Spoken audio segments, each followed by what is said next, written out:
নমস্কার রূপজী কবি রবীন্দ্রনাথ ঠাকুর।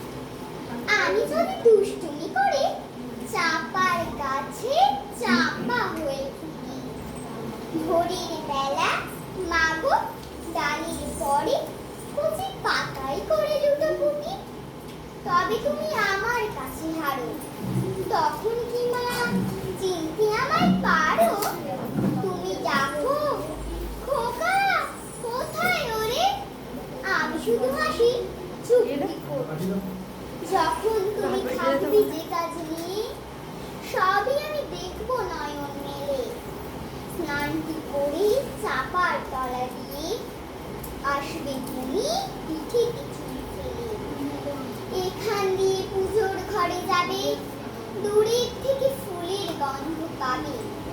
তখন তুমি বুঝতে পারবে না সে তোমার খোকার গায়ের গন্ধ আসে।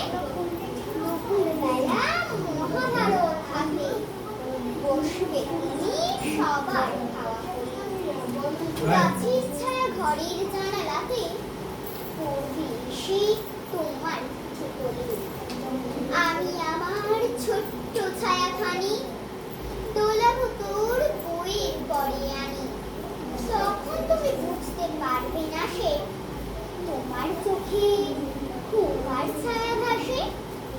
সন্ধেবেলা প্রদীপ খানি জেলে যখন তুমি যাবে গোয়াল ঘরে, তখন আমি ফুলের খেলা খেলে চুপ করে মা শুয়ে ঝরে।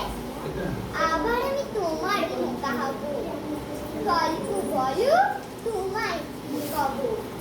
তুমি বলবে দুষ্ট ছিলি কথা, আমি বলবো গল্প